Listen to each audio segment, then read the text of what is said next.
अनिल कुंबले यानी real captain cool. जी हाँ, जिस दौर में महेंद्र सिंह धोनी को कोई जानता भी नहीं था, उस दौर में दुनिया ने एक ऐसा भारतीय बॉलर देखा था जो अपनी कामनेस और कूल अप्रोच के लिए पॉपुलर था। कुंबले के रिकॉर्ड्स आज भी इस बात की गवाही देते हैं कि एक बॉलर के तौर पर उनका कद कितना बड़ा था। अनिल कुंबले एक पारी में 10 विकेट चटकाने वाले विश्व के सिर्फ दूसरे गेंदबाज बने। उनके 956 विकेट्स के आसपास भी कोई और इंडियन आज तक नहीं पहुंच पाया है। आज बात करेंगे उस जानलेवा सुनामी की जिससे मरते मरते बचे थे अनिल कुंबले। जी हाँ दोस्तों, साल 2004 इस साल एशिया महाद्वीप के देशों ने एक ट्रेजेडी देखी थी। ऐसी ट्रेजेडी पहले कभी नहीं हुई। इंडियन ओशियन में सुनामी आई और इसमें कई लोगों की जान चली गई। इंडिया का तमिलनाडु राज्य भी इसके प्रभाव में आया था। यहाँ तकरीबन 2 लाख लोगों ने अपनी जान गंवाई थी। अब जिस दिन ये सब हुआ था, उस दिन दिग्गज स्पिनर अनिल कुंबले भी वहाँ मौजूद थे। वो अपनी फैमिली के साथ छुट्टियां मनाने के लिए चेन्नई पहुँचे हुए थे। हालांकि बिना कुछ अहित हुए अनिल कुंबले उस जानलेवा सैलाब से बच निकले और भारत के लिए कई यादगार स्पेल्स फेंके।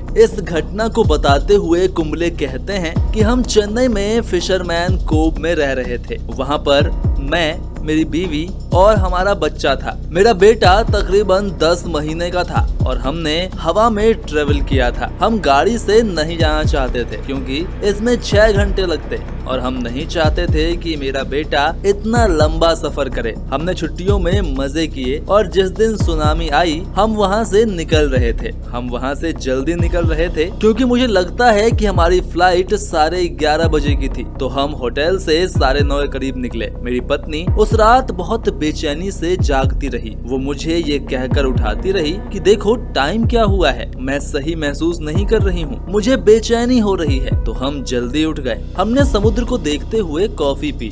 सब कुछ शांत था, बादल थे। लगभग 8:30 बजे हम नाश्ते वाले एरिया में गए और जैसा कि आप जानते हैं नाश्ते वाला एरिया थोड़ा ऊंचाई पर है और हम शायद नाश्ता कर रहे थे जब पहली लहर आई। मुझे इस बात की भनक तक नहीं थी कि ऐसा हुआ है। जब हम चेकआउट कर रहे थे तब मैंने एक यंग कपल को बाथरोब में देखा, एकदम भीगे हुए और वो कांप रहे थे। मैं समझ नहीं पाया कि वो क्या था। जब बाहर निकले और कार में बैठ गए, लग्जरी रिजॉर्ट के बाद एक पुल आता है। यहाँ मैं सचमुच पानी को छू सकता था क्योंकि पानी का स्तर पुल से मुश्किल से 1 फुट की दूरी पर था और इसमें झाग आ रहा था। हम बहुत सारे लोगों को देख सकते थे जैसा आप मूवी में देखते हैं, जहाँ पर लोग वो सारा सामान लेकर चलते हैं जो वो ले सकते हैं। बर्तन, पेन, कंधों पर बच्चे और बैग जितने वो ले सकते हैं। हमारे ड्राइवर को उसके फोन पर लगातार फोन आ रहे थे। फिर हमने उससे ड्राइविंग पर ध्यान देने को कहा, लेकिन वो कहता रहा बहुत सारा पानी आ गया है। हमें विश्वास नहीं हो रहा था कि वो क्या कह रहा है। बारिश नहीं हुई थी।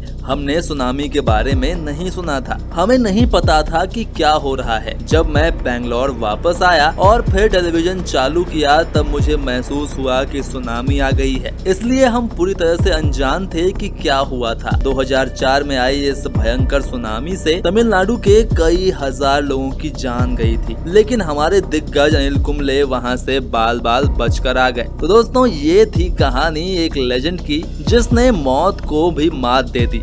आज की वीडियो में बस इतना ही। फिर मिलेंगे किसी और नाम के साथ, किसी और लेजेंड के किस्से लेकर।